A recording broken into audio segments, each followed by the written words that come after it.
Wherever there are shadows, there are people ready to kick at the darkness until it bleeds daylight. This is Bleeding Daylight with your host, Rodney Olson. Thanks for listening. Please share episodes of Bleeding Daylight from our Facebook, Instagram and Twitter accounts. You'll find the links at bleedingdaylight.net. Please also rate and review Bleeding Daylight wherever you listen to podcasts. Today's guest had his secret life unmasked when he was blackmailed by a prostitute. While it turned his life upside down, it was also the catalyst to turn his life around. I'll introduce you in a moment.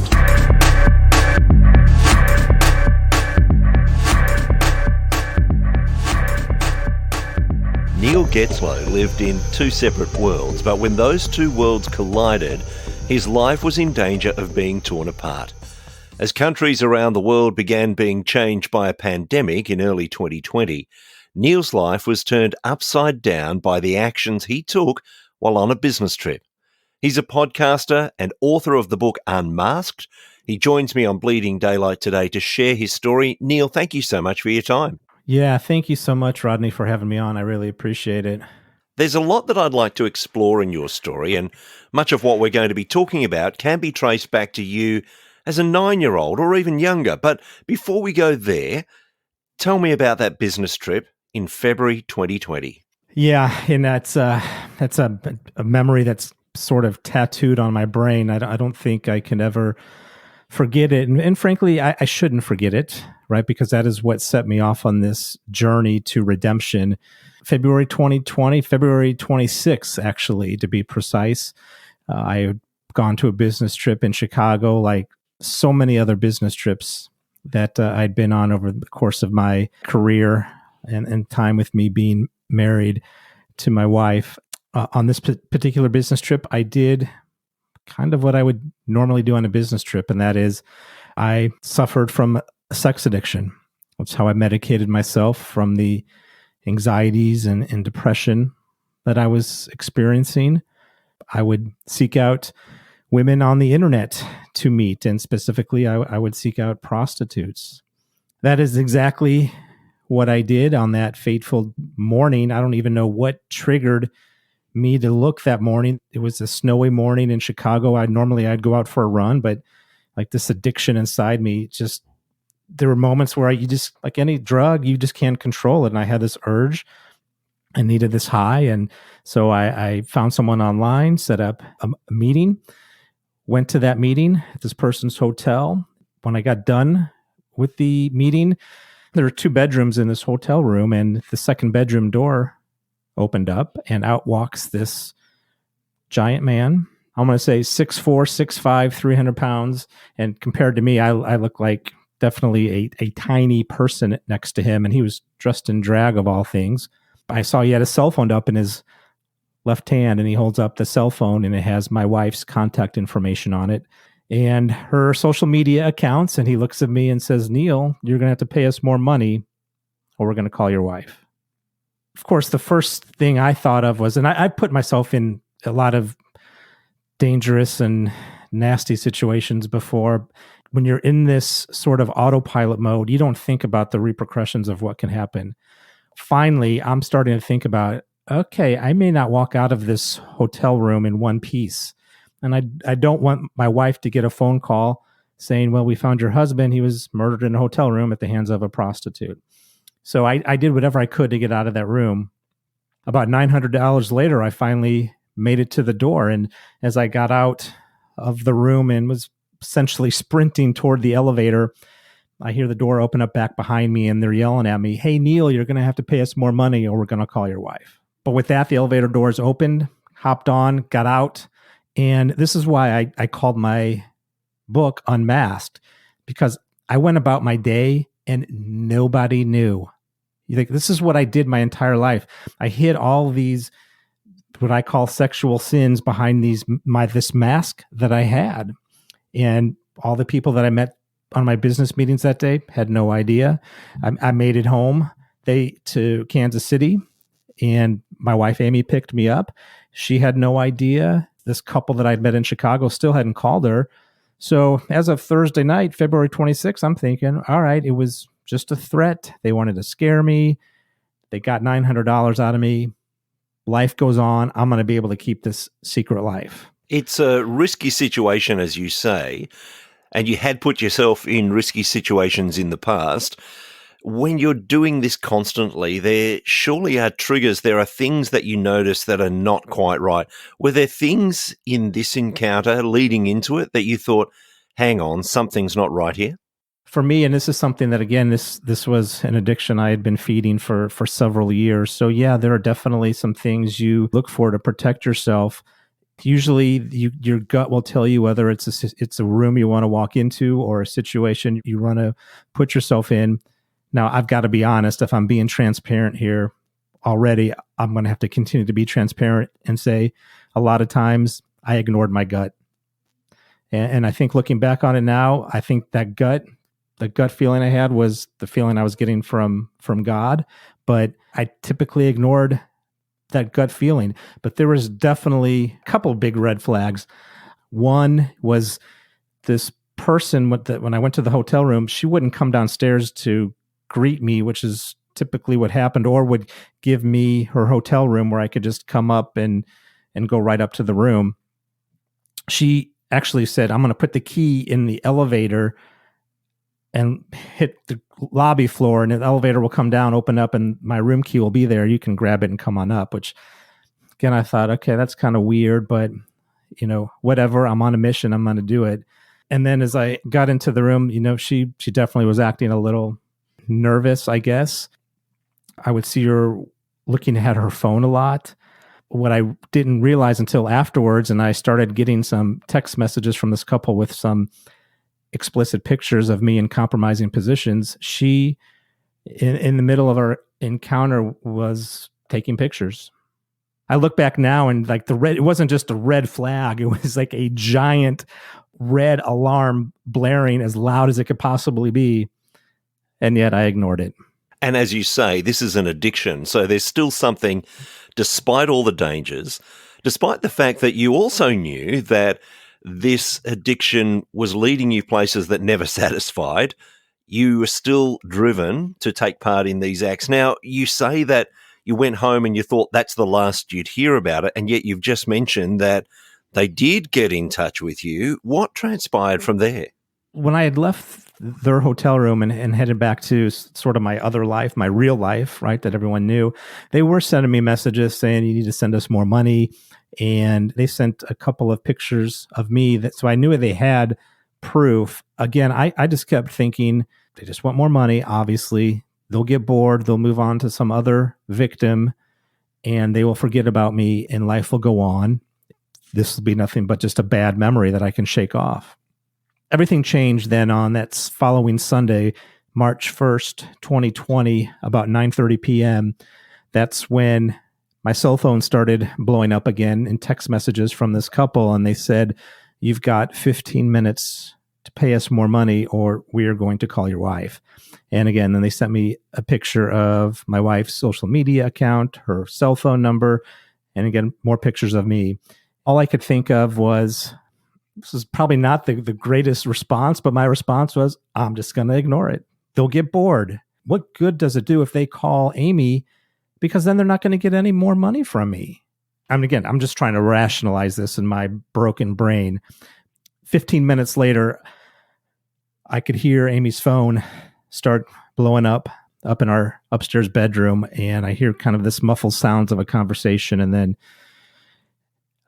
she comes barging down the stairs, and the footsteps are getting louder and louder, and she barges into my office, and she's like, "Are you cheating on me?" Of course, I did what any good addict would do, which is I lied. I said, this is something I've never done before. I've been blackmailed. I don't ever want to do this again. I don't want to get divorced. I was just saying anything that I could to, number one, avoid having a conversation about what was going on and just get it behind me. Let's get to the morning, move on, hoping against hope that time will heal everything. And this is just becomes a memory that just fades away. So you've been blackmailed. It has come to this where they followed through on their threat. They've let Amy know what's going on. You're trying to still rationalize it. But of course, Amy has had her entire world rocked. What was her reaction then? Amy had a feeling for a long time that something was going on. And I will say that she became a Christ follower about 3 months after we had gotten married. Basically, up until February 2020, I was an atheist. She was always telling me that she was praying for me and hoping that I would get saved, but she didn't have any idea of sort of this evil that I was bringing into our marriage. And she was hurt. She was confused. She didn't have any proof other than this one encounter. She didn't know anything else that had happened. Part of that is because I kept everything secret and locked up. At the time when this all went down, Amy didn't have any of my passwords to my phone, to my laptop.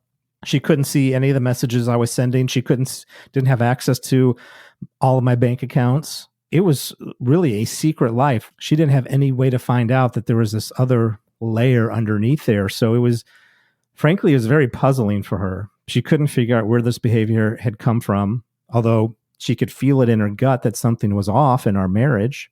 And there was, of course.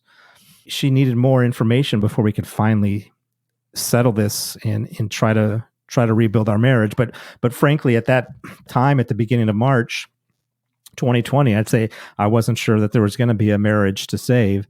2 weeks after this all goes down, the pandemic strikes. And in the US, we got locked down essentially. Both of our jobs were impacted. So we were not working in the house together for 2 months with this giant, I like to say, giant matzo ball sitting in our living room. And we're trying to figure out what to do with it. I want to jump back now because we don't want to say that there are excuses, that there are reasons that make this behavior all right, but there are always things that lead us to the places that we go. Take me back to that young boy around age 9 or even younger and tell me what life was like. What are the elements that led to this place? I grew up in the late 70s, early 80s. That was my 8, 9, 10, 11, 12 years of age time, just to give you some perspective. And my siblings, I had 3 other siblings, 2 sisters and a brother. They're 10 years plus older than me. So by the time I got to about 8 or 9 years old, they were already grown up. And at that time, if you're 18 years old, you move out of the house. Doesn't happen that way today necessarily. So my kids are evidence of that. But so basically, I become an only child right about the age of 9 years old. At that same time, my parents get divorced. I'm by myself a lot. And I will say that that's really where, when I finally confessed everything to Amy, and I know we'll get to that kind of that crescendo here in a little bit, a very important piece of my journey, which not only involved a faith journey to God, but a mental health journey, trying to get my mind right, was talking to a faith-based counselor. The very first question that he asked me when we met was, what's the first thing you remember you had to learn how to do as a little kid? Which I thought, gosh, that is a fascinating question. And then sort of like it hit me like, you just hit me in the face like, wow, because my answer was, I had to learn how to be alone. That's where this hole in my heart started. I didn't feel the love that maybe some other kids felt. Again, my parents were divorced. My siblings are gone. I moved in with my mom. She then had to get a job and work 40 hours a week. I was home alone a lot. And that's where I had to sort of take care of myself and fill up this loneliness. What I filled it up with was pornography. And it started at the age of 9. There was a wooded area behind our elementary school called the Playboy Forest. We'd ride our bikes over to this spot after school, and we'd go into this forest, and there'd be these bits and pieces of Playboy magazine all around this little wooded area we would look at. And that's sort of where I first got hooked, because once it grabbed me, it didn't let go. And then as I got a little bit older, again, I moved in with my mom. She had these 2 nightstands on either side of her bed. They were filled with Playboy and Penthouse magazines.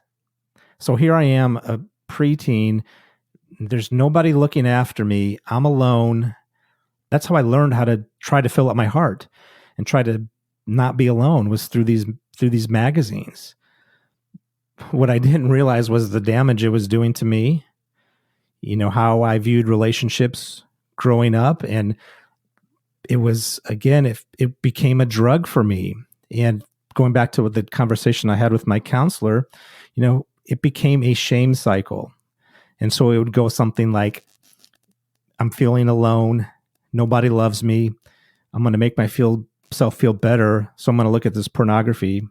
I look at the pornography, makes me feel better for a little bit, but then I feel almost instantly guilty.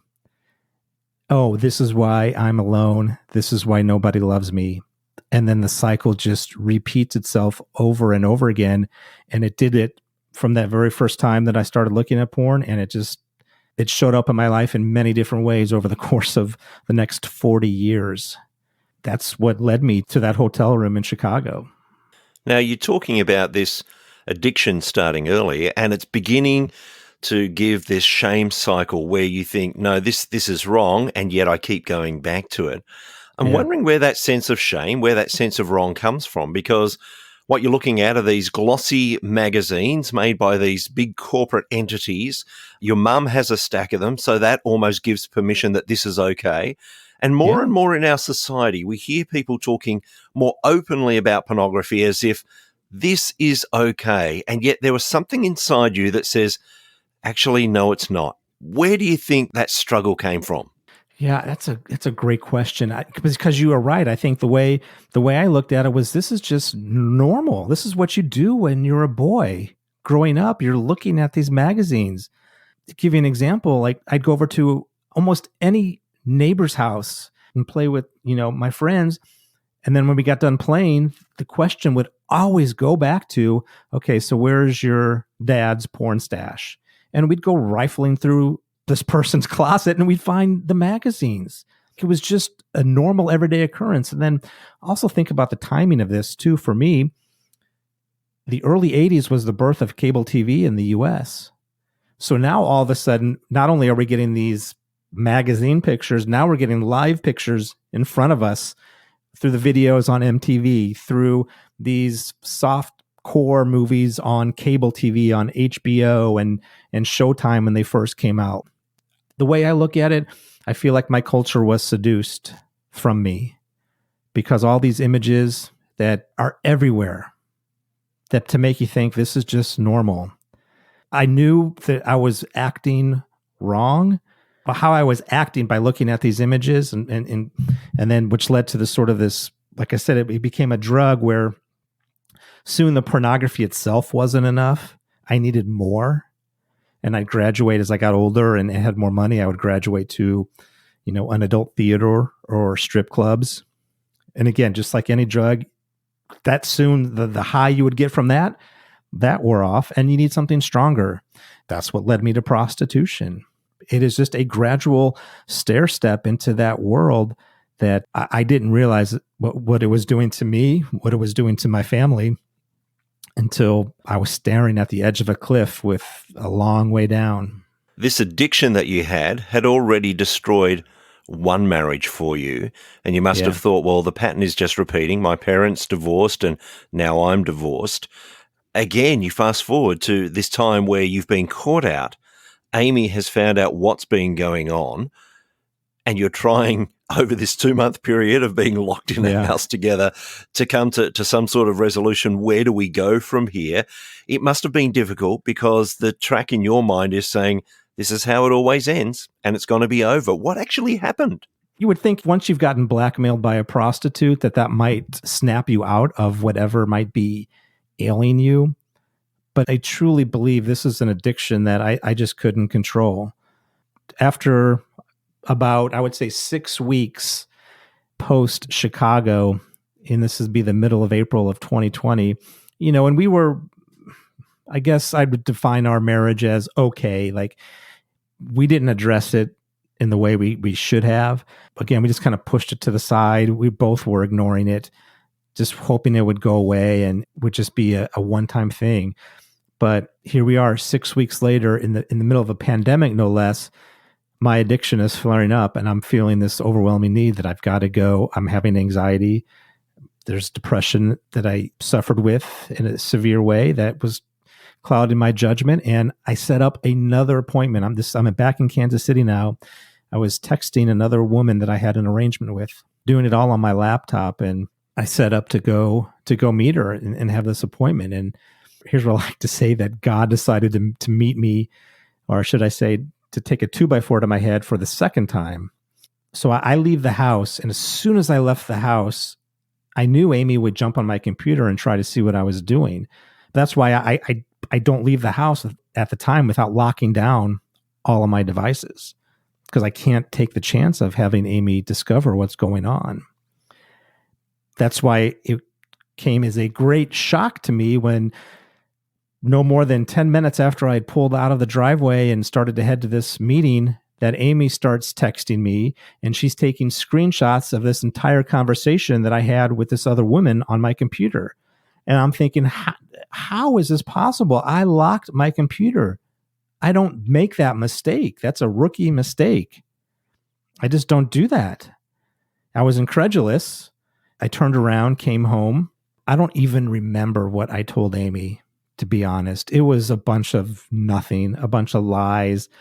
Frankly, I was out of lies at that point, because I knew that the end was near here, one way or the other. And whatever I told Amy, she obviously was not buying it, and rightly so.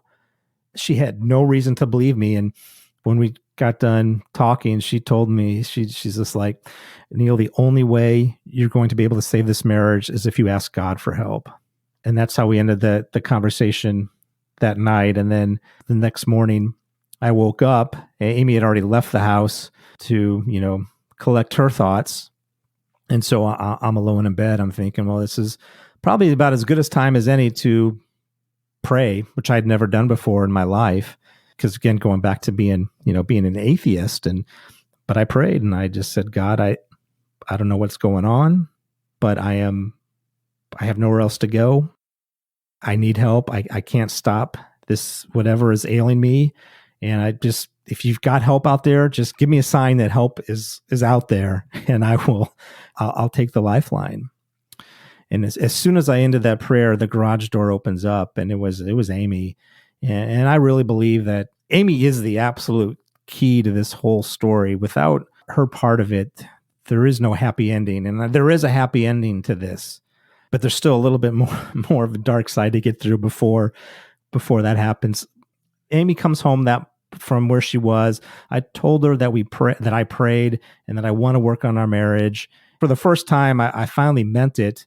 But, again, Amy's like just extremely confused about what is happening. And, she reluctantly agrees that, that we'll keep talking. And then finally, this all comes to a head here later that afternoon. This is April 14th, 2020. And we're sitting on the couch, and this time Amy gets a message. And this time it's a Facebook instant message from some random guy that we don't know. And all it says was, "Do you know a Neil Getzlow?" I don't know what happened inside of me when she read that message, but all I knew was that it was time for me to confess everything that I had been doing while we were married. And I sat her down and I told her everything. I told her about the pornography. I told her about the sex addiction and meeting women online and paying them.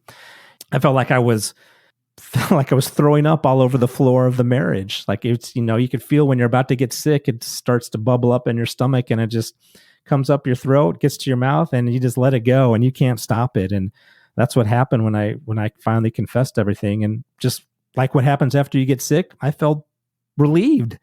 Like, I could actually sit up straight again, and this load off my shoulders was gone. But of course, I'm bracing now for what is Amy going to say. And I'm fearing the worst, of course. Like there's, up until that moment, I would say any normal situation, right? Amy is like, I'm out of here. See ya.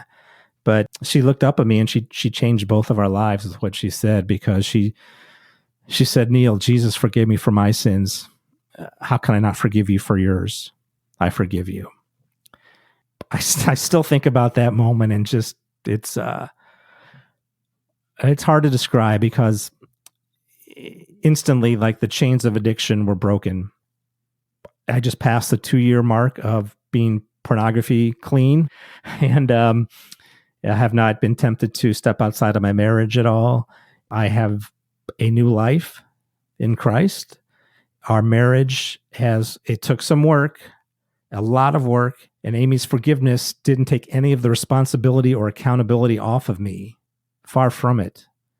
And there are a lot of things that I had to do in the course of the next several months to help rebuild the marriage.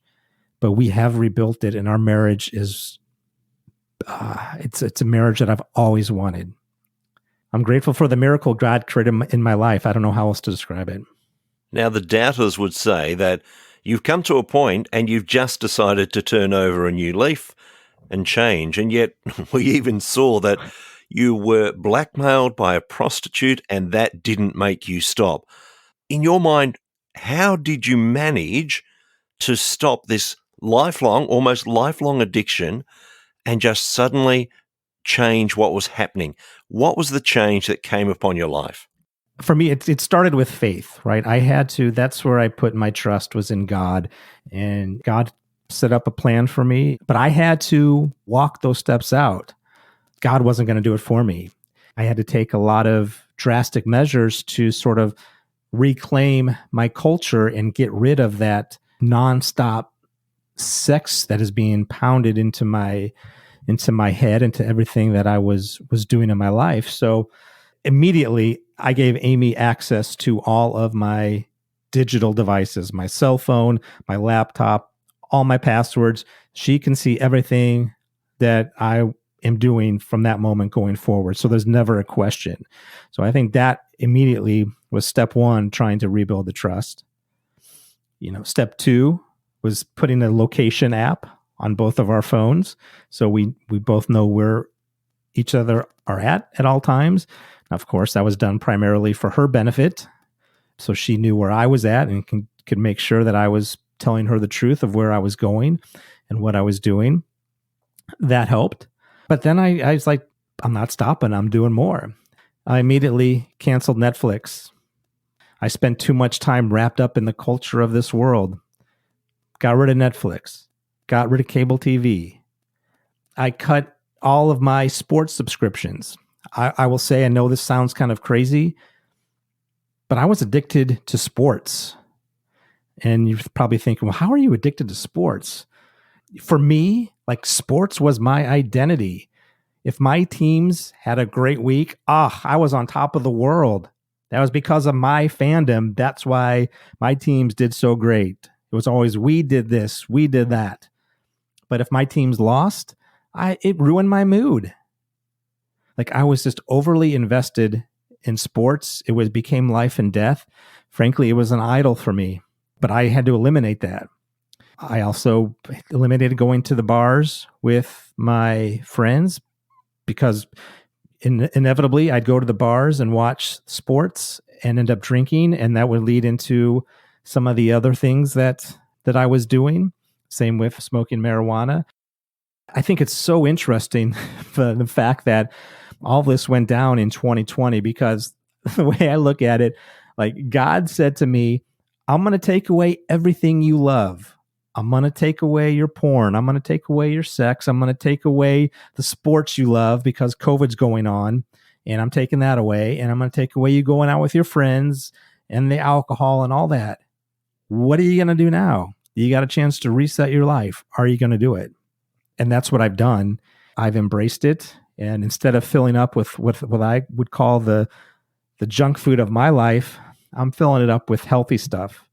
And again, for me, it's the Bible, and it's praying, and it's going to church and surrounding myself with like-minded people. But that's, again, for me, that's what I had to do. And there's such hope in there that if people are listening who are going through their own addiction, or they're living life with someone who's undergoing addiction, there is hope that says that this can be not just minimized, but can be totally broken, as has happened in your life. But I guess the other side of it is that we could just put your life into, life was a mess. You were an atheist living a life that was contrary to where God wanted you to go. Then you found Jesus and everything's fine. But we've got to admit, and your research has borne this out, that there are many people that are sitting Sunday by Sunday in the pew of a church, but they are equally as addicted. Tell me about some of that research that you found. Yeah, so as I was putting the book together, this stat just blew me away, but 60% of men who called themselves Christians looked at porn within the last 30 days. And I got to believe that number's got to be higher because, a Christian man probably wouldn't admit to what he's looking at. But I will also say, just anecdotally, as I've, shared my journey with other people in our church, I know that other men are struggling with this inside my church even. It is a problem that needs to be addressed. And if it's a problem in the church, I can't imagine what it is outside of the church. We just know, like, it is something that pornography is accessible in the matter of seconds on your cell phone. I think it's a big issue, and it's a big issue inside of church. And that's why I do want to bring attention to it. And a lot of people always ask me, why are you sharing this story? Like, this is a lot of it is so ugly, and you're sort of calling yourself out, and like, well, yeah, I am. Well, number one, like, I want to show when you put your focus on God and when you fill yourself up with what I consider the good things of life, you can make a difference. And like I will say, my anxiety, almost non-existent. My depression, almost non-existent. And that's not to say you just snap your fingers and, oh, everything's better. I am completely normal and there are no issues whatsoever. That is not the truth at all. I mean, Amy and I, even though we are in such a great spot today, I'll give you the story that just happened last week over the 2-year anniversary of my being clean from pornography. It was a day I wanted to celebrate because, like, 2 years, this is a big deal, and I'm proud of it, and I want people to know that they can break free from their addictions too. But like, that whole day, I was just kind of feeling bummed. I wasn't sure why. And then as I was talking to Amy that night, she sort of didn't really want to acknowledge the anniversary. And I was like, well, this is good news for us, right? She's like, well, it's good news for you, but this day brings back all the reminders of what you used to be.